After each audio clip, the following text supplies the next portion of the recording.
Today, I wanted to just really hit on something, dealing with pain. I asked my mom one day, I said, Mom, would you buy me a deck of cards? She says, Junior, I don't gamble in my house. Ain't no cards coming in my house. I said, Mom, I don't need them for gambling. I don't want them for gambling. I just need a deck of cards, Mom. My mom, for years, from the time I was 4, 5, 6, 7, 8, 9, 10, I never saw a woman take so much physical abuse than the way I've seen my mother be every freaking day of my life. But I can't help her because I'm not strong enough. I don't have the muscle to get these men off my mother. My mother's a very high yellow woman, and every time they hit her, she would bleed from her eyes. She would walk around for days with sunglasses on in the house. I said, Ma, I need a deck of cards. Last altercation we got in, my stepfather hit my mama so hard in the face. My stepfather hit my mama so hard in the face, I called her. And I looked at him with this rage and this pain in my eyes. Like one day, and I took this deck of cards. I couldn't live in the house, so I had to live in the garage. And after this last altercation we had with this guy, I ran to my garage and I grabbed this deck of cards and I flipped a 7. And I started doing 7 push-ups. I flipped a 6, I did 6. I flipped a 9, I did 9. I flipped a 2, I did 2. I flipped another 9, I did 9. Until I got all the way through the deck. Jack, Queen, King worth 10. Aces, 25s, and Jokers, 50. Until I got sick and tired of what pain felt like in my gut. It didn't even matter to me no more. Because I started shuffling them all over again, and that's when I started doing my sit-ups. Because I wanted to make sure sports wasn't the reason why I started training. It was to make sure a man never put his hands on my mama again. And I told my mama, no pain will ever stop me from taking care of you and my brothers and sisters.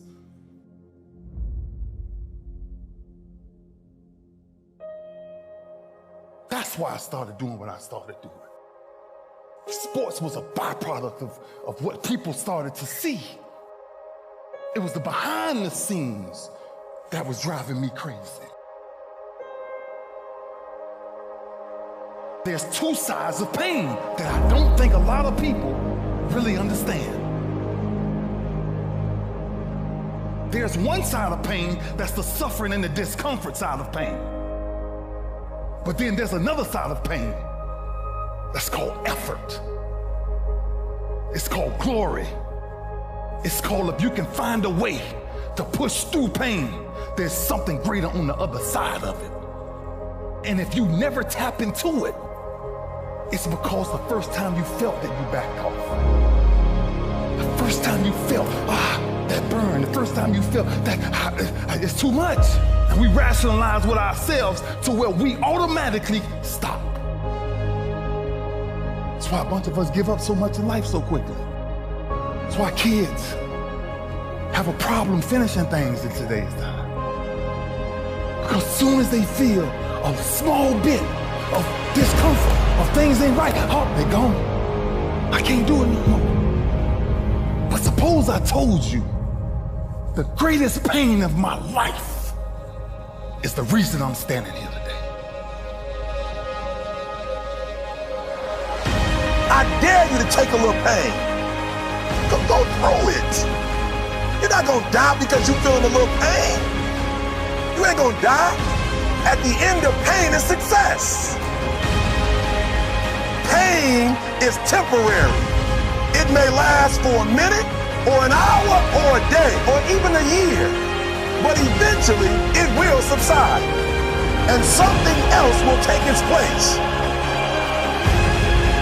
If I quit, however, it will last forever.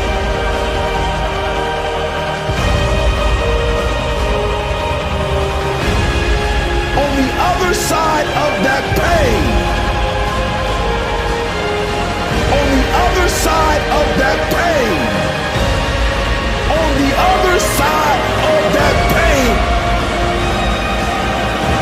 pain is your promise. At 10 years old, I picked up these deck of cards. And one day I counted them.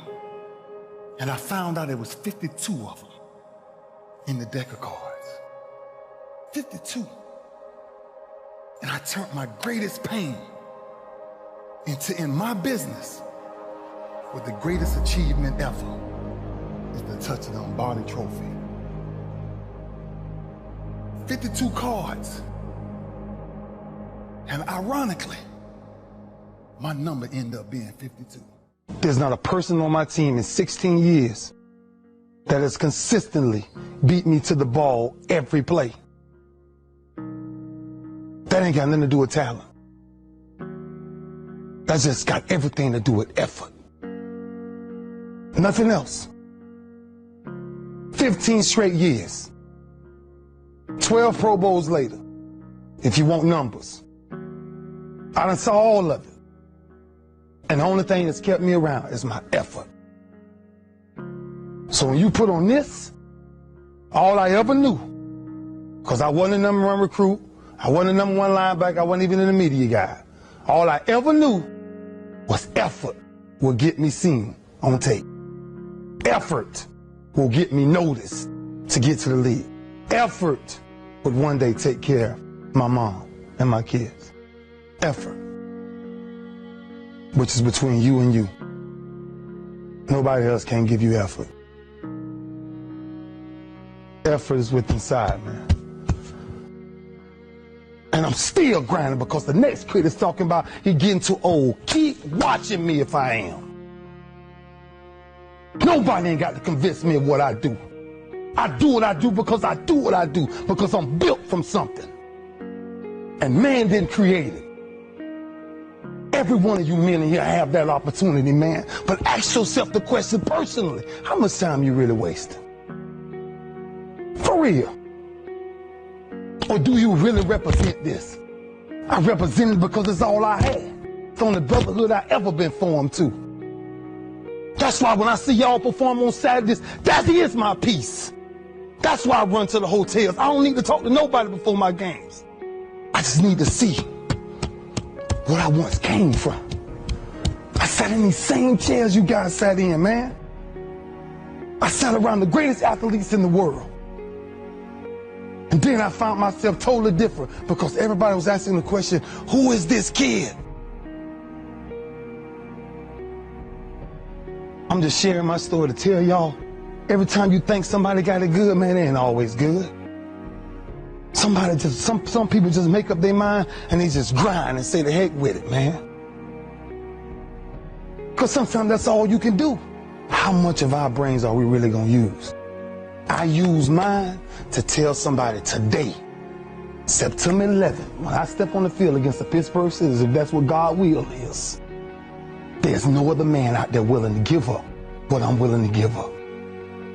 I said that in 1993, when I said I wanted to be the greatest Hurricane, and the only thing that I got in the middle of all of that distance is the only thing that follows work, is results.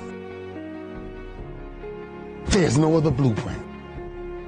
I ain't got no other secrets to tell y'all today. I ain't come here for nothing else but to tell you, if you want to do something, work at it. You want a better relationship with God, work at it. You want to understand why pulling your pants up is important, why yes ma'am and no ma'am is important, why being in the meeting with complete silence when somebody walks in, because it's presence and essence that determines respect. That's all we talking about. The power of respect is never to disrespect. That's why I was the first one sitting down in the meeting. I ain't got nothing to say. Y'all do y'all, I'm good. I got to listen. Something out there I need to grab from it. stepping on the same football field as you am. 1993. And I made a quote. And that some people call controversy, I call it confidence. I said that I might be the greatest player to ever walk up out of the University of Miami. I did not say that because I thought I was better than everybody else. I said that simply because I was willing to put in the work to now be back here 18 years later and tell you the only brotherhood I still have. You've got to say yes to your life. You've got to say yes. Yes to my dreams. Yes to me. Yes, I can make it. Yes, I can. Doesn't matter how many failures I've made. Doesn't matter how many mistakes I've endured. Doesn't matter about my defeats. Doesn't matter about what I've done. It sits on my chest in a shirt form. But the eye of that real hurricane is found in my heart. Is this where it all came from? Same path y'all walk. Same calves y'all going in. Same green tree y'all walking up and down. I had one pair of jeans in college for at least 2 years. At least 2 years. What drives you? Because I feel home. And when you're home, ain't much to say. Our work spoke for itself. That's where our swagger came from. Our swagger came from, we worked as a unit. When I came to the University of Miami, there was one mind, one set, one heartbeat. It was impossible to get to us. Because if you saw us somewhere, you saw 15 or 20 of us. Gotta stop leaving each other. Gotta stop hanging out without each other. The streets ain't chasing the same things you chasing. There's many temptations out there. Just stay focused, man. As a team, though. As a team. That's all I knew when I was here. That's what kind of kept me focused. That I finally ran into a team. And you guys have that same thing. Because this you will never die. It'll never die. So it's up to you to carry that. It's up to you to carry that. And every Sunday, every Saturday, everything is talked about. I gotta commit my very being to this thing. I gotta breathe it, I gotta eat it, I gotta sleep it. And until you get there, you'll never be successful in life. But once you get there, I guarantee you, the world is yours. You won one yesterday? Know what you carry. When you carry this you on your chest. Know what you carry, man. You carry a legacy of greatness. And greatness is a lot of small things done well. Day after day, workout after workout, obedience after obedience, day after day.